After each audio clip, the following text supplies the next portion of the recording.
Mulai.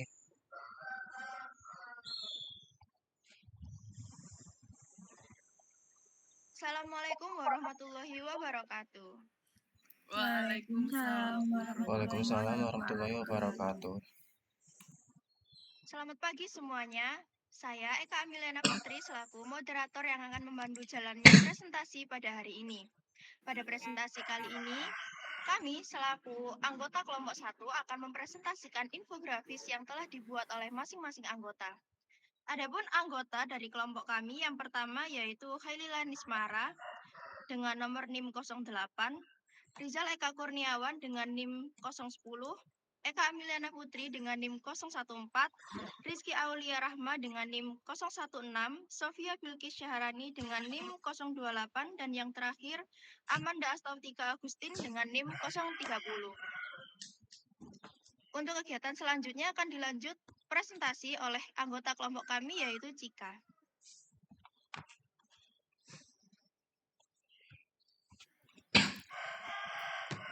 Di sini saya akan mempresentasikan infografis saya yang bertemakan fast fashion. Fast fashion. Buy less, choose well, make it less. About fast fashion. Apa sih fast fashion itu? Fast fashion adalah sistem produksi pakaian dalam jumlah besar dan waktu yang sangat singkat. Dan terkadang fast fashion menggunakan harga yang sangat murah ketika dijual untuk menggait para pembeli. Mengapa fast fashion laku keras?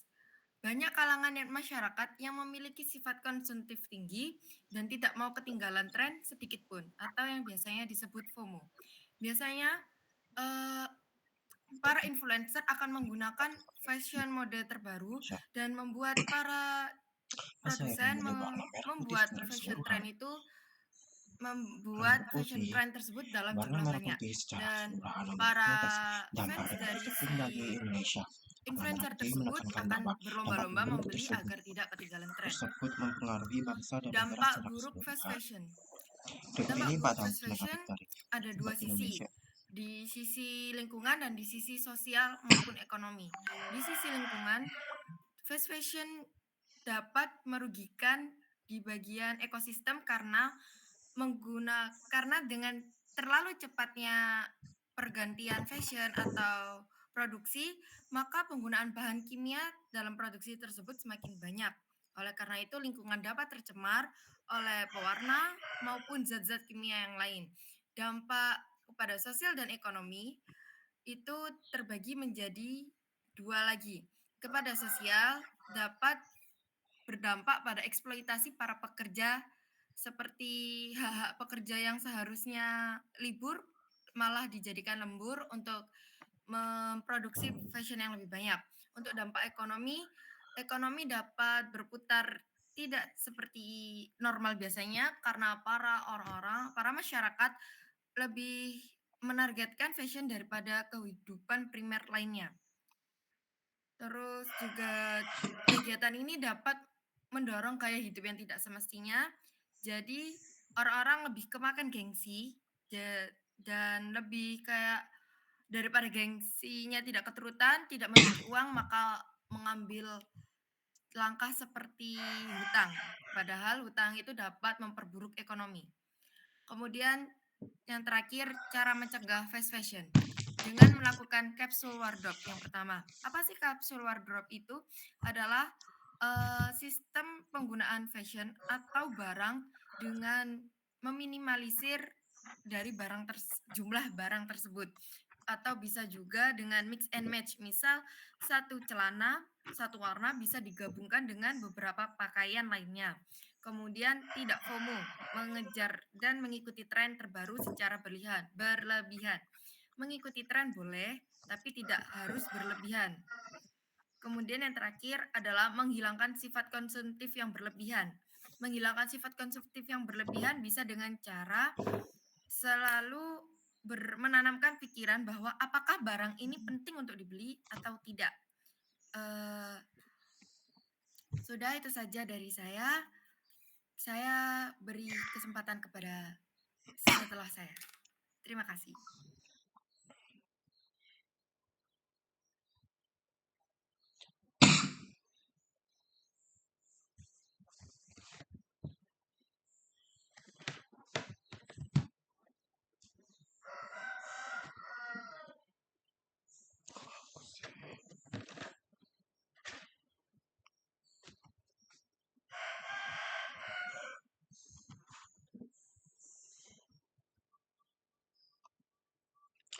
Di sini saya akan presentasikan tentang dampak negatif thrifting bagi Indonesia. Di balik tren hemat dan vintage, ada risiko besar bagi negeri. Mengapa memilih tema dampak negatif thrifting bagi Indonesia? Karena saya ingin menyadarkan masyarakat bahwa thrifting membuat negara menjadi terpuruk. Dan warna merah putih secara keseluruhan pada infografis ini memiliki konteks dampak negatif thrifting bagi Indonesia. Warna merah putih menekankan bahwa dampak buruk tersebut mempengaruhi bangsa dan negara secara keseluruhan. Eh, Berikut ini ada 4 dampak negatif dari thrifting bagi Indonesia. Yang pertama, merugikan industri tekstil lokal. UMKM dan produsen dalam negeri kalah bersaing. Produk lokal dianggap tidak menarik karena harga thrifting jauh lebih murah daripada eh, UMKM dari Indonesia tersendiri. Yang kedua, risiko kesehatan. Pakaian bekas bisa membawa bakteri, jamur, atau tungau. Tidak semua pakaian telah disterilkan dengan benar. Yang ketiga, memperlambat pertumbuhan ekonomi kreatif. Daya beli masyarakat tersedot ke barang bekas impor dan akhirnya peluang bisnis fashion lokal jadi turun.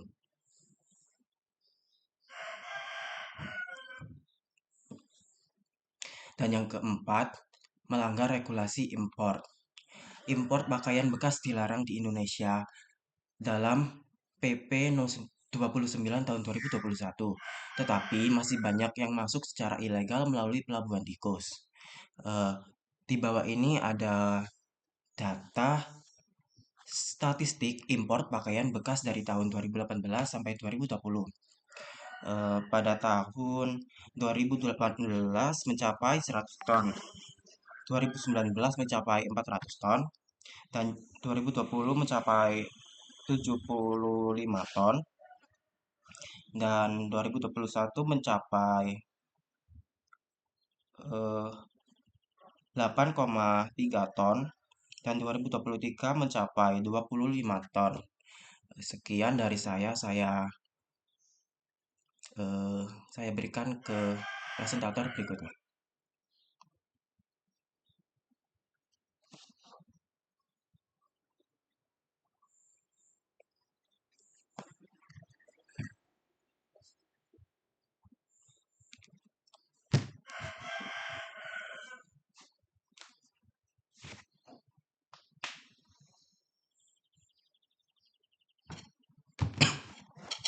Baik, pada infografis kali ini saya mengangkat tema pelatihan pembuatan ekoprint. Hal ini bertujuan untuk melatih kreativitas ramah lingkungan melalui keterampilan ekoprint yang bernilai seni dan ekonomi. Dalam pelatihan ini, ada pun beberapa teknik atau proses yang akan ditempuh dalam pembuatan ekoprint. Data ini saya ambil dari jurnal Kria dan Industri Kreatif. Yang pertama yaitu proses scouring. Proses ini yaitu proses mencuci kain dari berbagai kotoran atau zat kimia lainnya. Yang kedua yaitu mordending, yaitu proses kimia untuk meningkatkan penyerapan zat warna alam. Yang ketiga yaitu pewarnaan, yakni proses merendam kain ke dalam zat warna alami. Yang keempat yaitu pounding atau memukul gaun di atas kain untuk mentransfer pigmentasi warnanya. Yang terakhir yaitu steam, yaitu proses mengukus gulungan kain selama 1,5 sampai 2 jam, kemudian dijemur di tempat teduh sekitar 3 sampai 5 hari. Berdasarkan data penelitian Enda dan Dia tahun 2019 di Kulon Progo, 40% peserta pelatihan tertarik dalam pembuatan produk ekoprint. Sekian yang dapat saya presentasikan. Selanjutnya akan saya alihkan ke presentator berikutnya.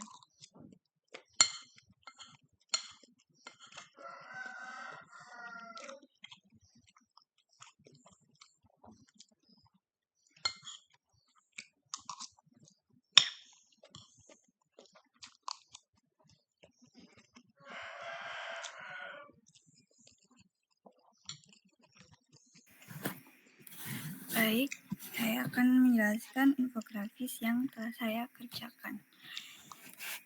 Edge finishing, teknik penyelesaian busana. Edge finishing seringkali menjadi pembeda antara hasil jahit yang asal-asalan dengan hasil yang rapi dan profesional. Nah, kenapa sih penyelesaian tepi itu penting? Karena untuk mencegah kain mengurai, lalu meningkatkan estetika, memberikan struktur, lalu kenyamanan pengguna, dan daya tahan yang lebih lama. Nah, apa aja sih yang ada pada edge finishing? Yang pertama adalah facing.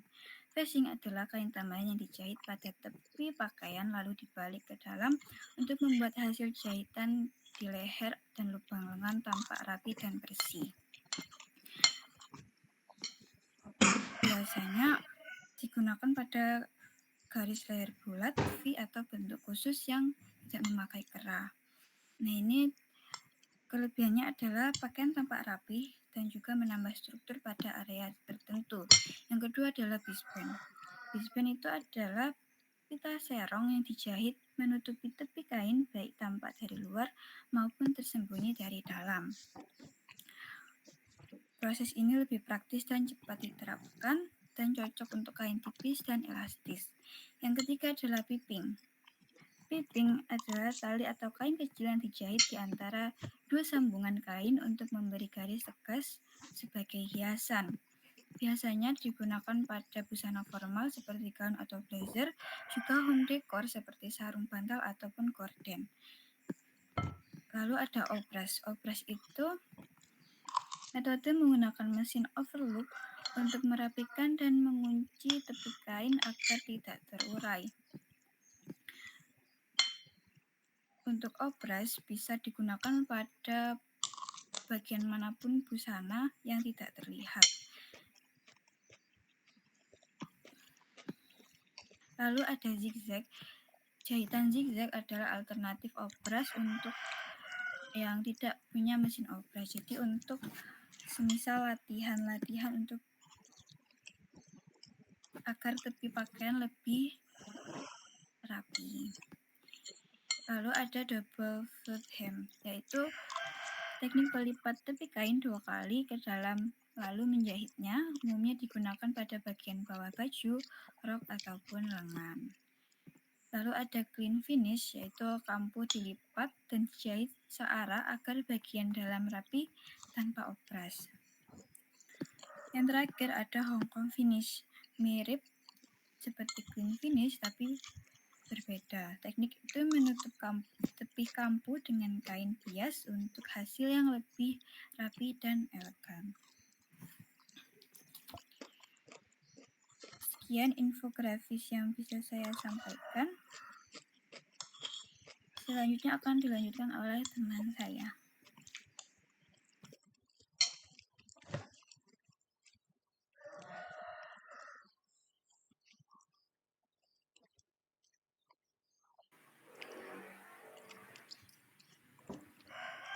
Baik, terima kasih atas pengaruh peristiwa sejarah terhadap tren mode. Peristiwa sejarah ternyata tidak hanya berdampak pada sosial, ekonomi maupun budaya, namun juga berpengaruh terhadap tren mode. Infografi saya menjelaskan bagaimana peristiwa sejarah, politik, perang, ekonomi, sosial, dan teknologi telah membentuk serta menginspirasi tren mode dari masa ke masa. Fashion bukan hanya gaya, tetapi cermin dan reaksi terhadap kondisi sosial, budaya, serta politik pada zamannya. Yang pertama adalah revolusi politik tahun 1700 sampai 1800. Dampak modenya adalah penolakan terhadap busana aristokrat dan muncul gaya sederhana dan fungsinya seperti gambar di samping. Yang kedua adalah Perang Dunia I dan II pada tahun 1914 dan 1945. Dampak modenya adalah lahir utility fashion atau pakaian praktis, potongan sederhana, dan minim hiasan. Depresi besar dan ledakan ekonomi pada tahun 1930 dan 1950-an. Dampak modenya depresi, busana hemat sederhana, boom ekonomi, gaya mewah dan flamboyan atau flapper style. Gerakan sosial dan budaya pada tahun 1960 dan 1970-an. Dampak modenya feminisme, lahirnya pantsuit, miniskirt, busana androgini, civil right, gaya afro, motif etnik Afrika, busana sebagai simbol identitas dan perjuangan, gaya afro sebagai gambar di samping. Yang terakhir adalah revolusi teknologi dan era digital pada tahun 1980 sampai sekarang. Dampak modenya, bahan polyester atau bahan nilon yang digunakan karena fleksibilitas desain. Yang kedua, media sosial mempercepat siklus tren global.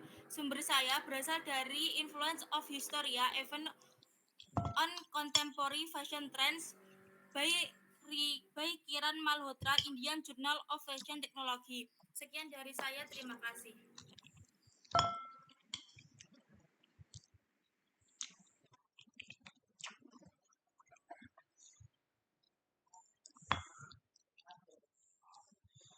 Ya,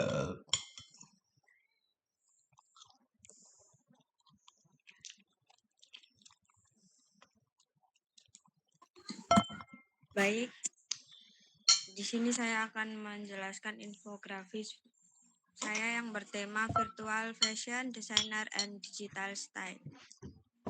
Apa itu Virtual Fashion Designer? Virtual Fashion Designer menciptakan pakaian digital untuk metaverse, game, dan media sosial. Karyanya tidak nyata secara fisik, tapi hadir sebagai skin, filter, atau busana avatar membuka peluang baru di dunia fashion digital. Peluang karir virtual fashion designer adalah profesi masa depan yang menggabungkan mode dan teknologi. Dengan keterampilan desain 3 dimensi dan kreativitas, kamu bisa menciptakan busana digital untuk game, metaverse, hingga proyek NFT, serta meraih penghasilan tinggi dari dunia virtual.